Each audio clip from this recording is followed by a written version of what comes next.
Paid articles కోసము, paid news telecast కోసము సంస్థలు కూడా వ్యాపార దృక్పథంతో ఇట్లాంటి తప్పుడు ప్రచారాలు చేస్తే ఆ తప్పుడు ప్రచారాలు కొద్ది రోజుల్లో తేటతెల్లమైనప్పుడు వచ్చే సమస్యలను కూడా మీడియా సంస్థలు దృష్టిలో పెట్టుకోవాలి.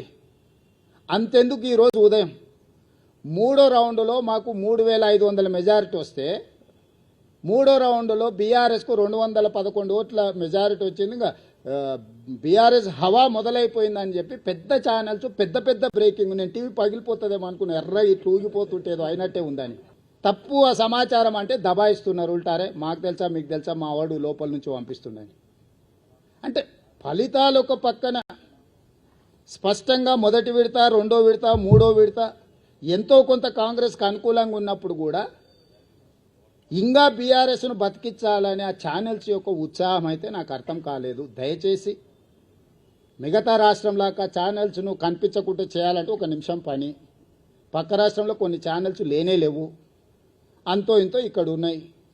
మేము మాకు వ్యతిరేకంగా మీరు వేసినా కూడా ఏమనుకుంటా సరే నడుస్తుందని. కానీ వాస్తవాలు ఒక పక్కన ఎన్నికల కమిషన్ ఇస్తున్న ఫలితాలను కాదని టీవీ ఛానల్స్ ఫలితాలను ఇస్తే ఎట్లా?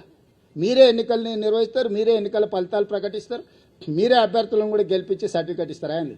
నిన్నగాక మన కామారెడ్డిలో ఒక అమ్మాయి ఎవరో పోయారట, నా కలెక్టర్ వచ్చింది పోస్టింగ్ అని వాళ్ళ ఇంటి వాళ్ళని బ్లబ్ చేయడానికి. అట్లా మీరేమైనా అభ్యర్థిని అసెంబ్లీకి పంపిస్తారా అండి సర్టిఫికేట్ ఇచ్చి టీవీ ఛానల్స్ వాళ్ళ పేపర్లో? దయచేసి మీ విశ్వసనీయత పోగొట్టుకోకండి. మీకు మా పట్ల వ్యతిరేకత ఉంటే ఇంకో రూపంలో ఏదైనా చూపించండి. మీ యజమానులకు ఏదైనా వ్యాపారాలకు సంబంధించిన అంశాలు ఏమైనా ఉంటే అది ఇంకో దగ్గర చూసుకోండి.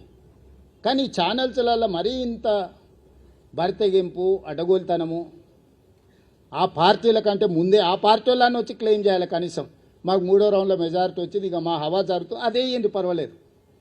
వాళ్ళ తరఫున మీరే ఒకాలతో పుచ్చుకొని మీరే అడ్డగోలు చేసేసి 3569 ఓట్లు ఎన్నో 3వ రౌండ్లో, ఓన్లీ 1 రౌండ్లో 3000 చిల్లర నాకు మెజారిటీ ఉంటే మీరు 211 ఓట్లు మెజారిటీ ఉంది అని చెప్పి బీఆర్ఎస్కు మెజారిటీ ఉంది, ప్రభంజనం మొదలైందని మీరు ఇట్లాంటి విధానము ఇది తెలంగాణ రాష్ట్రానికి మంచిది కాదు.